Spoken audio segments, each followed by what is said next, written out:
والشمس وضحاها والقمر إذا تلاها والنهار إذا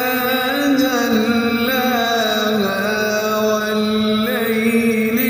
إذا يغشاها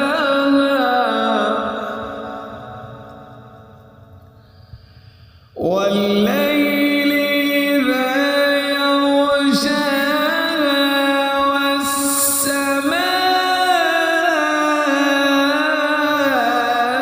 والسماء وما بناها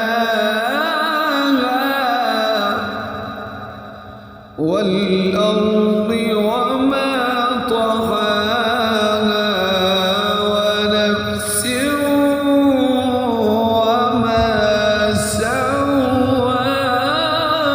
سواها